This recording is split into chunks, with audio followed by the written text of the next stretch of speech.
E aí, só uma notícia aqui, gente, que vale a pena a gente discutir para levantar um debate.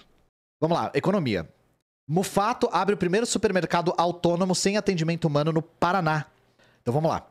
Uma rede de supermercados no Paraná inaugurou a primeira loja autônoma em que os clientes podem fazer os pagamentos automaticamente, sem passar por atendimento humano. A tecnologia foi adotada na rede Mufato, em Curitiba. Foram 2 anos de preparação ao custo de 10 milhões de reais. O Mufato ficou mais conhecido nacionalmente ao negociar as compras das lojas Macro em São Paulo, projeto que já abandonou. O sistema funciona por meio de um aplicativo da empresa. Ao entrar na loja, o cliente ativa um QR Code no aplicativo da rede e passa pela porta eletrônica. Se ele entrar com mais de uma pessoa, tudo que o grupo fizer ficará registrado no app de que liberou a entrada. Tá, eu tenho um ponto aqui, né?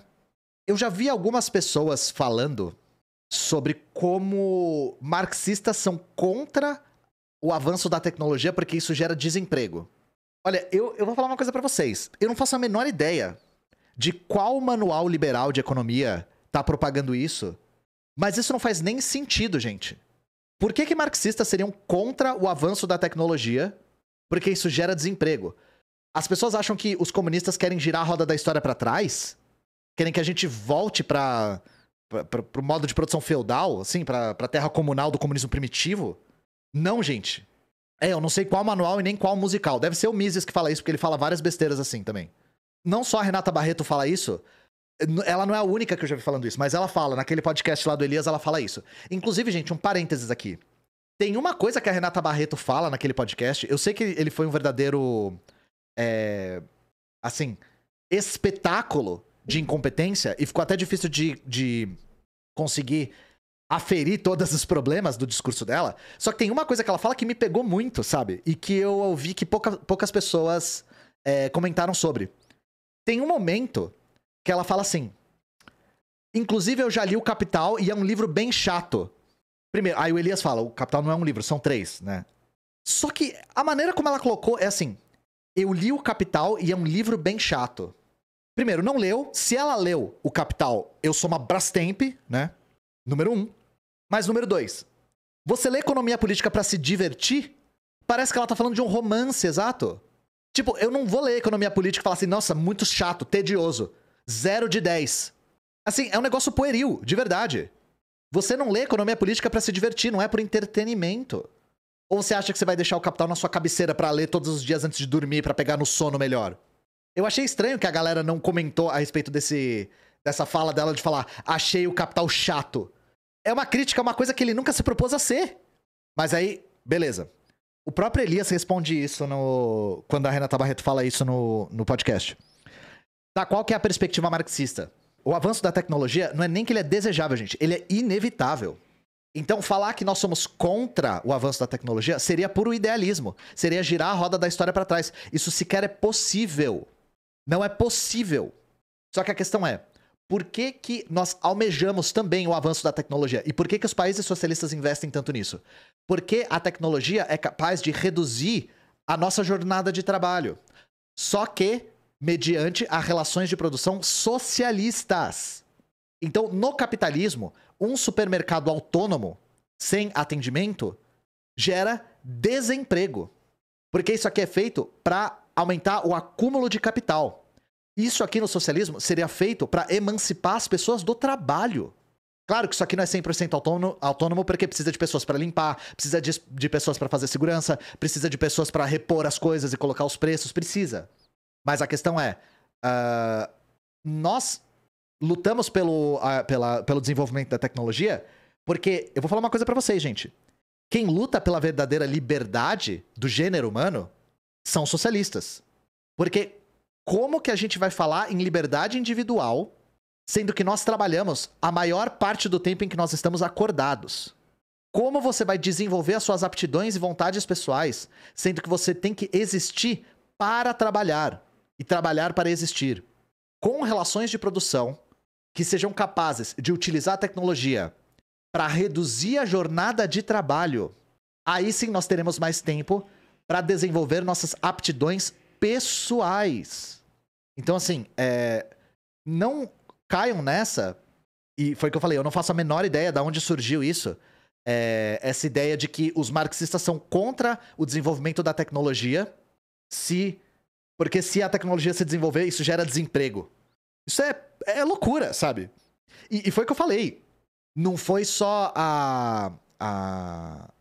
Não foi só a Renata Barreto que falou isso, não. Eu já vi outras pessoas que não leram nada falando só. Confundem com ludismo, é. Cara, inclusive, se vocês já leram o Manifesto Comunista, o Marx e o Engels, eles falam sobre socialismo reacionário. Porque eles falam sobre outros tipos de socialismo no Manifesto Comunista. E aí o socialismo reacionário é justamente essa ideia de que nós temos que retornar a um modo de produção anterior. E aí o Marx, justamente, se eu não me engano, é nessa parte que ele usa a expressão que é impossível girar a roda da história para trás. Isso já tá no manifesto. O que gera desemprego é o capitalismo. O que gera desemprego é a propriedade privada dos meios de produção, para ficar mais claro. Pois anarcoprimitivismo. Todos retornaremos a Shinzanpé. No caso do avanço total da tecnologia, o conceito de emprego não ficaria obsoleto? Isso é uma coisa que a gente não consegue projetar ainda, porque a gente está muito distante disso. Levando em consideração a nossa realidade material contemporânea, a gente pensar numa sociedade pós-trabalho seria puro idealismo, porque a gente está muito distante disso. Muito distante. Pós-trabalho produtivo, vamos dizer assim. A ilusão de que nós estamos caminhando em direção a uma sociedade pós-trabalho, pós-mão de obra produtiva, né, empregada no setor produtivo, é uma visão muito eurocêntrica. Nós estamos rodeados de uma quantidade gigantesca de trabalho humano 24 horas por dia. Só para eu estar aqui em live agora, só para a internet estar de pé, tem uma quantidade imensa de trabalho humano sendo feita. É que a gente não vê. A gente cada vez mais está se distanciando desse mundo. Porque cada vez mais nós trabalhamos em regimes separados uns dos outros. E, no caso do Brasil, nós estamos caminhando também para um regime de trabalho pós-fordista. Nosso setor produtivo está sendo sucateado e a maior parte da mão de obra brasileira está sendo alocada no setor de serviços. O que cria essa ilusão de que nós estamos caminhando em direção a uma sociedade pós-setor produtivo. Pós-mão de obra empregada no setor produtivo. Quem fala isso... Exato, você tirou as palavras da minha boca. Quem fala isso muito bem é o Ricardo Antunes. O Ricardo Antunes fala que isso é uma ilusão. Que o setor produtivo ele só se transferiu de região global. Mas que a quantidade de mão de obra humana empregada todos os dias é gigantesca ainda. A gente está muito distante. A gente já está em plenas condições, e isso é plenas condições mesmo, de uma sociedade pós-escassez. Nós sim podemos estar em uma sociedade pós-escassez. O que nós temos que revolucionar são nossas relações de produção. Porque nós, como humanidade, já temos capacidade produtiva, já temos forças produtivas para viver num mundo pós-escassez. Mas aí a questão a escassez, ela é intrínseca do capitalismo. Ela é artificialmente gerada pelas relações de mercado. O setor de serviços é o que mais emprega no país hoje, eu acho que é. Nos Estados Unidos também é. Sabe qual que é a profissão mais comum dos Estados Unidos hoje? A profissão mais comum dos Estados Unidos hoje é motorista de caminhão. É serviço. É logística, transporte. Não são mais pessoas que trabalham em indústria, por exemplo. Mas podem ter certeza de que todos os objetos que estão em torno de vocês tiveram uma quantidade gigantesca de trabalho humano empregado nelas. Pós-escassez, ao mesmo tempo que há um consumo desenfreado do recurso natural. Primeiro, o consumo desenfreado dos recursos naturais é muito vinculado ao próprio modo de produção capitalista. Por uma série de razões. Primeiro, no capitalismo, quando uma mercadoria não se transforma em capital, ela é descartada. Então, no capitalismo, existe uma quantidade gigantesca de desperdício e descarte. Número 1. Número 2. No capitalismo, porque as mercadorias precisam se transformar em capital, existe uma coisa chamada obsolescência programada, exatamente. Foi como um camarada falou no chat aí. Os objetos, eles são feitos para serem voláteis. São feitos para não durarem. Inclusive, até hoje, os eletrodomésticos, por exemplo, da época da União Soviética, têm fama de não quebrarem nunca. Você vai na casa da babushka lá, ela tem a mesma geladeira há 50 anos. O mesmo fogão há 70 anos, sabe? E aí, também... Nós não produzimos para satisfazer as nossas necessidades. Nós produzimos para satisfazer a sanha do capital. Então isso faz com que o consumo seja desenfreado, porque o tempo todo nós somos bombardeados com aparatos ideológicos dizendo que nós somos o que nós consumimos. E que nós precisamos acumular e consumir para sermos cidadãos reconhecidos. Então, todos esses aspectos são o que acelera e que torna a catástrofe climática imparável dentro do capitalismo.